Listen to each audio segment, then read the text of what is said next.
like, with you, man, I wouldn't mind starting, like say, living in the game, and let's go all the way up to life. You know what I'm saying? Okay. Well, man, like I say, born and raised Kinder Park. I'm gonna say I probably stepped off the porch at about 9. The first trouble that I ever had, I was in the 5th grade. I actually was going to Christ Church Episcopal School, 1968. Me and a girl named Denise Peters and a boy named Mordecai Johnson, we integrated Christ Church Episcopal School. And I was in the 5th grade at Christ Church. I had started smoking weed at 9. And damn. Yeah, man, sold a boy, from a very prominent family, white boy, a couple of joints. They got caught with him. Yeah. Told it automatic and got suspended from Christ Church Episcopal School in the 5th grade. I think me and that guy, Rob Mirando. I don't know what Rob Mirando is now. Shout out, Rob. Shout out to Rob, man. Rob probably was a hippie and everything, but got suspended, man. Had always been, for some reason, even though I had great parents, my dad was a doctor, Dr. Gibson. I don't know, he might have pulled y'all teeth on Broad Street, and long time Greenville dentist. Mama, she was an educator. Yeah. I was always more fascinated with the game, man. An old player, and he don't mind me calling his name now because he done squared up. He 87 years old, man. Shout out to Ralph Sullivan, man.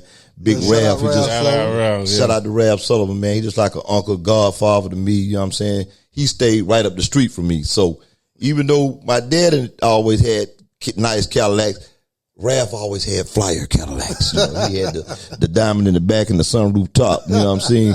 And the big hats and stuff. And I was just attracted to the game, man. In retrospect, I can see that's what it was. And started smoking weed, man. Back then, you buy your nickel bag and roll your 6, 7 joints and sell 5 of them, smoke 2, and keep it going. Yeah. And got the panhandling with that. Petty thievery back then. We used to break in cars and stuff like that.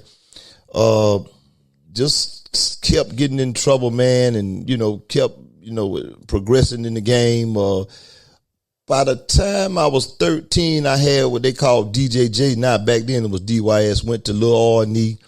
15, I went to John G.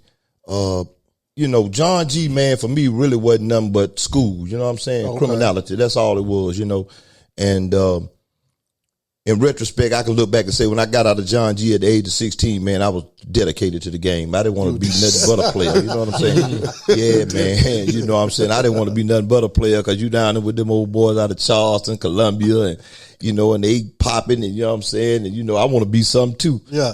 And